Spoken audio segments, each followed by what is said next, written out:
Samantala, kinumpirma ng Malacanang na formal nang hihilingin sa Kongreso ang pagbibigay ng special powers kay Pangulong Ferdinand R. Marcos Jr.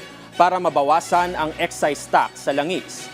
Kaugnay niyan, nananawagan ang palasyo ng pagkakaisa at hindi pang-aabuso sa gitna ng krisis sa Middle East. Nagbabalik si Alvin Baltazar ng Radyo Pilipinas sa sentro ng balita.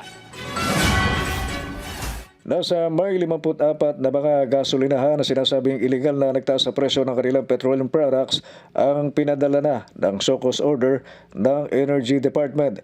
Ito ang inanunsyo ni Palace Press Officer Undersecretary Claire Castro ng makapanayam sa New York kasunod ng mga ulat na nagtaas nga ang mga ito sa presyo ng kanilang produktong petrolyo. Ayon kay Castro, titingnan ng DOE kung may nagawa ngang mga paglabag ang nabanggit na bilang ng gasolinahan. Nag-issue po ang DOE ng show cause order sa 54 gas stations para po makita natin kung sila ba ay lumabag sa panawagan na huwag magtaas ng presyo ng gasolina. Kapag napatunayang may ginawa ngang hindi makatwirang pagtataas, maaari aniyang maaksyonan ng mga ito na pwedeng humantong sa pagkakansela ng kanilang permit upang makapag-operate. Ang kailangan aniya ngayon ay ang magtulungan sa halip na mang-abuso at ito'y sa gitna ng mga nangyayaring gulo. Samantala, sa darating na Lunes o Marso 16, ang inaasahang formal na paghingi ni Pangulong Marcos ng emergency powers para sa fuel tax reduction.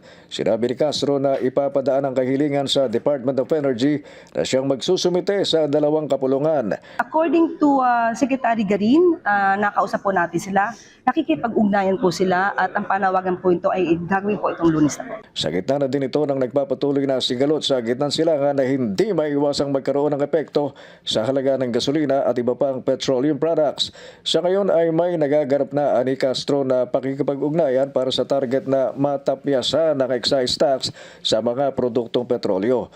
Nauna nang ipinahayag ni Pangulong Marcos ang kanyang intensyong humiling sa 2 kapulungan na mabigyan siya ng kapangyarihan para ipatupad ang pagbabawas ng taripa sa mga produktong langis at ito ay kung ang presyo ng produktong petrolyo ay umabot o lumampas na sa $80 kada bariles. Nagulat mula sa New York City para sa working visit ni Pangulong Ferdinand R. Marcos Jr., Alvin Baltazar ng Radyo Pilipinas para sa Integrated State Media.